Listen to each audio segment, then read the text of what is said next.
Hi, it's Joa from Special Heart Studio.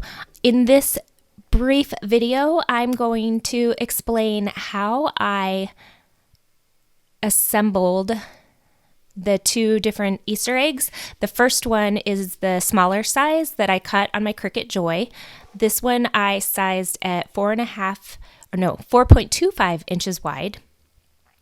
And I have glued all 5 layers using Elmer's Craft Bond spray adhesive. You'll see in my video here, I use a small box. It's actually the box my Cricut Joy came in, and that is to keep the overspray contained. So I try to even close the lid a little bit so that my work surface and room isn't getting all sticky with that spray adhesive. So I like to spray the back side and then press the front on top. You'll see here I've grabbed some wax paper. So today I've been playing around and using wax paper and parchment paper to line up the layers. So because, of course, the egg does not have one flat surface, it can be harder to align.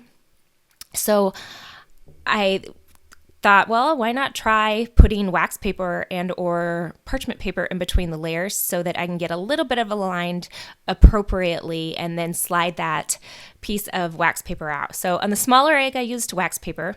You'll see here in a minute, I'll show the larger egg, I used parchment paper.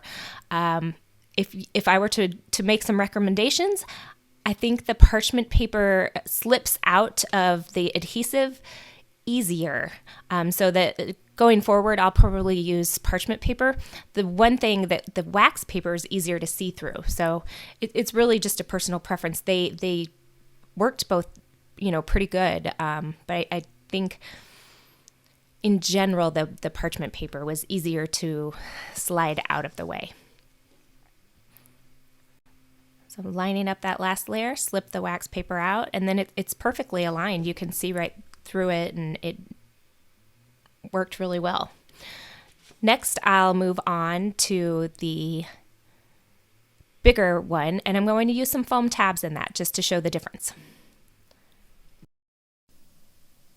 Now I'm going to show how I cut the bigger egg from my photos. This is one that I cut on my Cricut Maker, and I sized the height at 7 inches tall. So for this one, I am going to use the foam tabs to show some depth and dimension between the layers, and am placing them on the bottom 4 layers. The very top layer is pretty intricate, so I am once again going to use the Elmer's Craft Bond spray adhesive, just because I don't want the foam tabs to stick out the side. So that is a look that I have frequently done with some of my mandalas.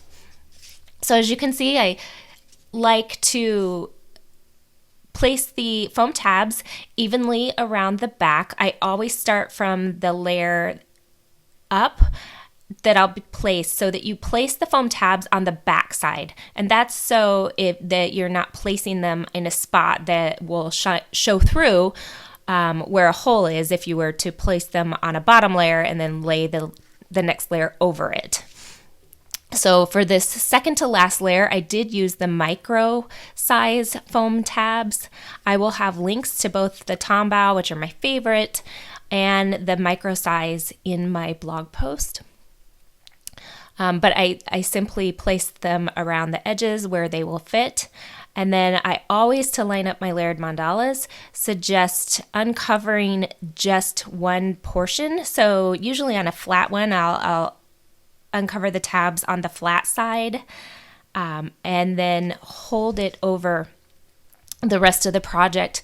Place those tabs down, press the tabs down that the backs were exposed, and then flip the project over and bend it back so that I can expose the rest of the tabs and place everything. That's my little secret of lining everything up perfectly.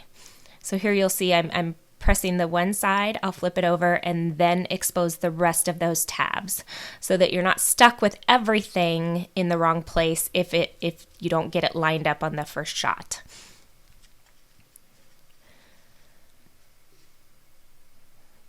Those micro tabs can be a little tricky to get the covers off. So this one takes a little bit longer. And then on this very last purple layer, I used spray bond, as I mentioned, and I'm covering most of the egg with a piece of parchment paper.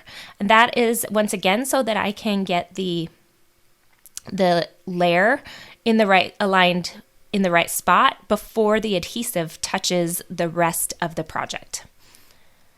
It's as simple as that. Feel free to download this SVG file. It is free on my website at specialheartstudio.com. Thanks.